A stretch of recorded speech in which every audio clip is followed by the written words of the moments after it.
Assalamualaikum warahmatullahi wabarakatuh. Perkenalkan, nama saya Nur Selvina Tasyanda, NPM B1A021109. Di sini saya akan mencoba menjelaskan sedikit tentang kejahatan konvensional dan kejahatan internasional, bagaimana perbedaannya dan bagaimana perbedaan dari kasus-kasus kejahatan. Setelah perkenalan tadi, saya akan sedikit menjelaskan tentang kejahatan dan internasional dan konvensional ini. Yang pertama saya jelaskan adalah pengertian.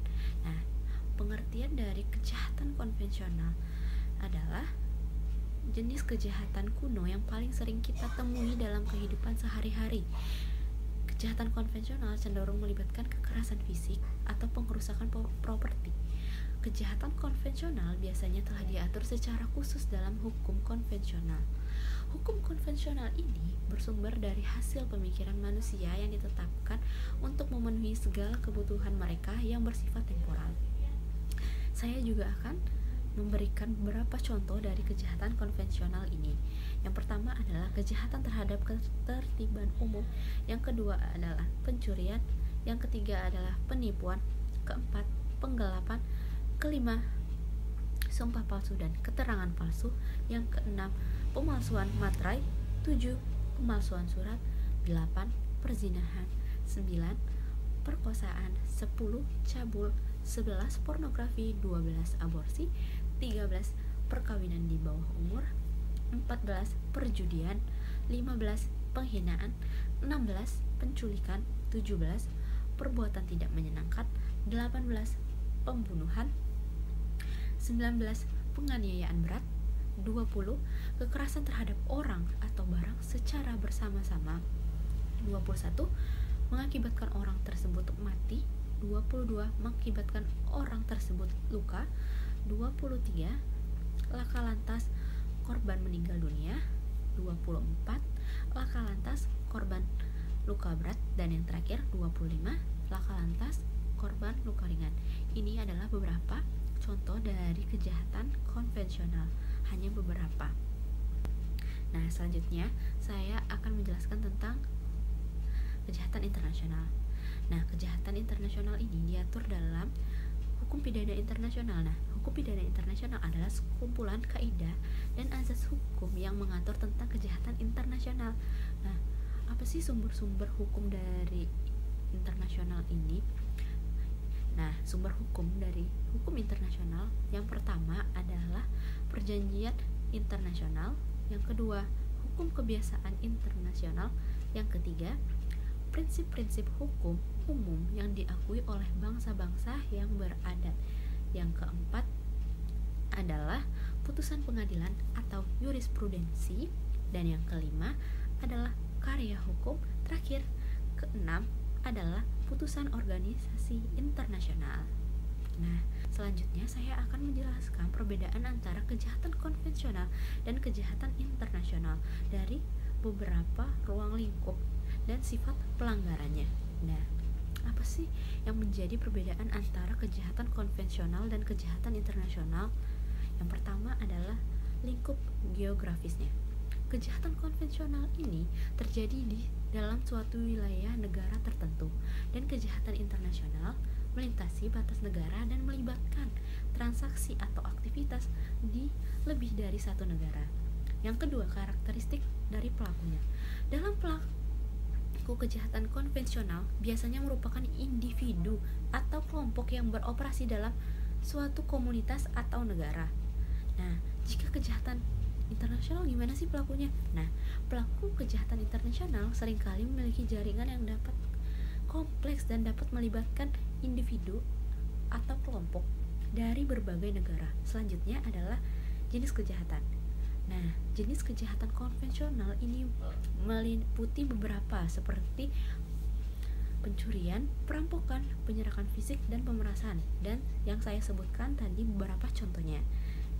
Nah, kejahatan internasional itu mencakup aktivitas seperti perdagangan narkoba, perdagangan manusia, pencucian uang, dan terorisme yang seringkali melibatkan skala yang lebih besar dan dampaknya lebih lintas negara dan dampaknya signifikan. Nah, yang selanjutnya adalah perbedaan dari penanganan dan penegakan hukum.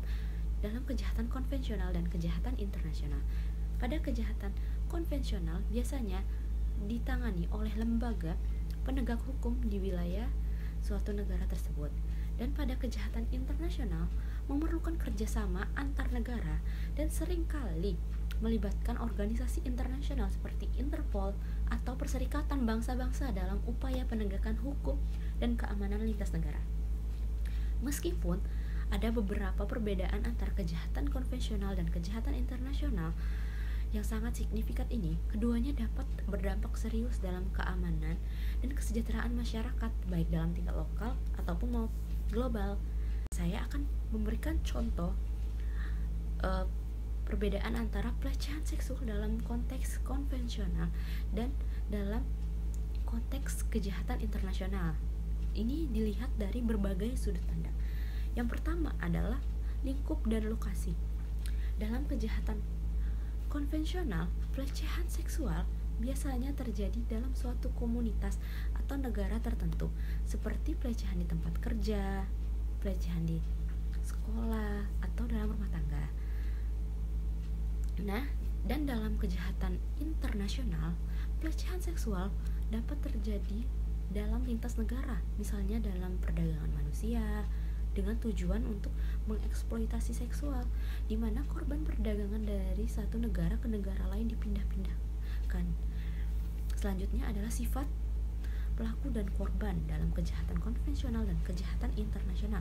Nah, dalam kejahatan konvensional, pelaku pelecehan seksual biasanya dikenal oleh korban atau memiliki hubungan dekat dengan korban, seperti teman, keluarga, ataupun kolega dari korban tersebut.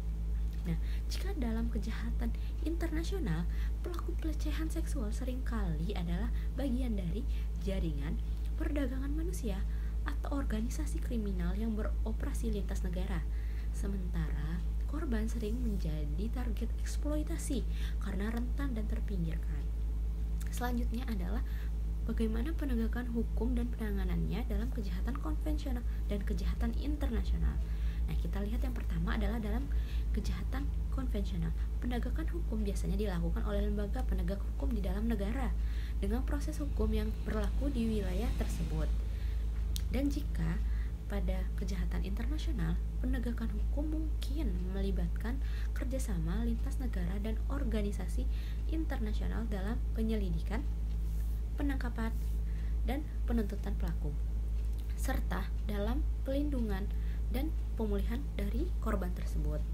Meskipun ada perbedaan dalam konteks dan penanganan pelecehan seksual dalam kedua konteks kejahatan internasional dan kejahatan konvensional, pelecehan seksual ini merupakan pelanggaran hak asasi manusia yang serius dan memerlukan respon yang tegas dari lembaga masyarakat dan lembaga penegakan hukum untuk mencegah dan menghukum para pelakunya. Contoh selanjutnya adalah pelacuran dengan paksa dalam kejahatan konvensional dan kejahatan internasional.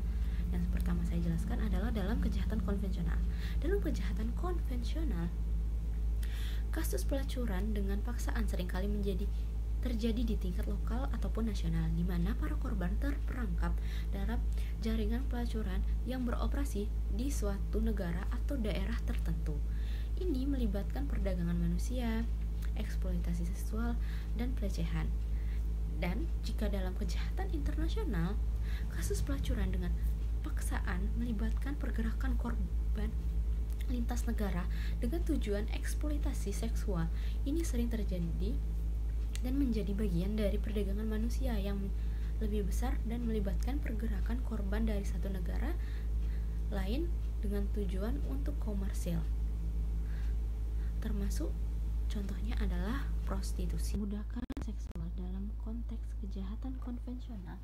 Kasus perbudakan seksual sering terjadi di tingkat lokal ataupun nasional, melibatkan penahanan dan eksploitasi korban secara seksual dalam suatu negara atau daerah tertentu. Para korban seringkali direkrut atau dijebak dengan janji-janji palsu dan kemudian dipaksa melakukan pekerjaan seksual dengan imbalan atau yang minim atau bahkan tanpa sama sekali. Dalam kejahatan internasional, kasus perbudakan seksual seringkali melibatkan pergerakan korban lintas batas negara, di mana korban diperdagangkan sebagai bagian dari jaringan perdagangan manusia yang melintasi perbatasan. Ini melibatkan pergerakan korban dari satu negara ke negara lain untuk tujuan eksploitasi seksual komersil.